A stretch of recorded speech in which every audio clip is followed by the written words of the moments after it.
बोल। वसईत भर दिवसा गोळीबाराची घटना घडलेली आहे। नायगावच्या बापाने परिसरात ही घटना घडलेली आहे।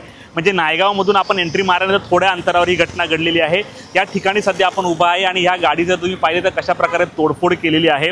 मेघनाथ भोईर या तरुणाने हा गोळीबार केलेला आहे। हा इकडचा स्थानिक आहे आणि जमिनीच्या वादातूनच ही गोळीबाराची घटना झाल्याचं समोर आलेलं आहे। सध्या पोलिसांनी घटनास्थळी पंचनामा सुरू केलेला आहे। पोलिसांनी घटनास्थळावर काही कॅमेऱ्यापुढे बोलण्यास नकार दिलेला आहे, परंतु पोलिसांनी जी प्राथमिक माहिती दिलेली आहे त्यानुसार मेघनाथ भोईर आणि संजय जोशी यांचा जागेवरून वाद होता आणि या वादातूनच ही घटना संपूर्ण घडलेली आहे। काल जो आहे की या ठिकाणी पंचनामा सुरू होता आणि त्यावेळी देखील दोघांमध्ये बाचाबाची झाली होती। काल देखील बंदूक उगारली होती आणि या संपूर्ण घटनेचा काल नायगाव पोलीस स्टेशनमध्ये गुन्हा देखील दाखल होता आणि आज पुन्हा इथे पंचनामा करण्यासाठी प्रशासन आलं असताना पंचनामा करून निघत असताना त्याच वेळेला ही घटना घडलेली आहे। मेघनाथ भोईर यांनी 12 बोरची बंदूक म्हणजे जी शिकारीची बंदूक असं त्याने ही फायरिंग केलेली आहे आणि यामध्ये जवळपास 7 लोक जे आहेत जखमी झाल्याचं पोलिसांनी प्राथमिक दर्शनी सांगितलेलं आहे। आणि या सर्वांवर वसई फाट्याच्या तुंगारेश्वर हॉस्पिटलमध्ये सध्या उपचार सुरू आहेत। एकाची प्रकृती चिंताजनक असून त्याला मीरा रोडच्या ओकाड हॉस्पिटलमध्ये उपचारासाठी दाखल केलेलं आहे।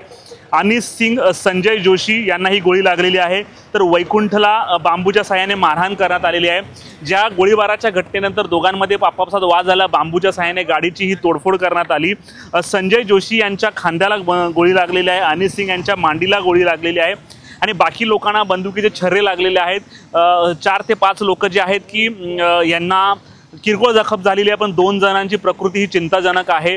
जमिनीच्या वादातून जर अशा प्रकारची गोळीबाराची घटना होत असेल तर नेमकं म्हणायचं तरी काय या घटनेला, कारण हा वाद आहे मागील अनेक वर्षापासून होता। मेघनाथ भोईर यांची ही मालकी जागा होती आणि या जागेमध्ये जी संजय जोशी यांनी पैसे घातल्याची प्राथमिक माहिती आणि त्या वादातूनच ही घटना घडलेली आहे। मागील 5 ते 6 वर्षापासून यांचा हा वाद होता आणि ह्या वादाचं रूपांतर आज जे आहे की गोळीबारामध्ये झालेलं आहे।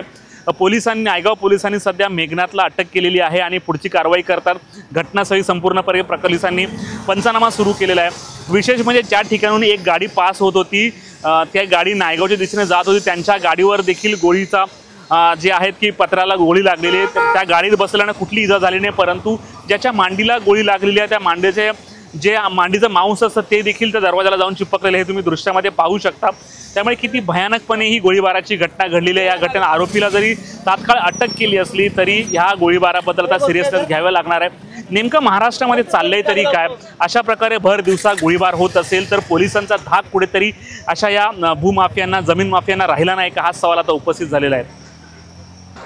माझं नाव चंद्रकांत कुर्ले। मी माझ्या लॉ कॉलेजमधून, पब्लिक लॉ कॉलेजमधून परीक्षा देऊन घरी जात होतो आणि बापाने इथून नायगाव स्टेशनच्या दिशेने म्हणजे नायगाव वेस्टला जाताना मी लेफ्ट मारला आणि माझ्यासमोर 1-2 गाड्या होत्या। त्याच्यानंतर पुढे एक गाडी ब्लॅक कलरची स्कॉर्पिओ होती आणि ती स्कॉर्पिओ अचानक थांबली आणि ते थांबल्यानंतर माझ्या मागून जी काही मुलं आली धावत, जवळजवळ 40 ते 50 पर्यंतचा घोळका होता, तो आला आणि माझ्या पुढची येऊन गाडी त्यांनी फोडली। त्या गाडीच्या मागोपाठ मी होतो आणि त्यातून त्या गर्दीतून मार्ग काढत आम्ही पुढे चाललो होतो।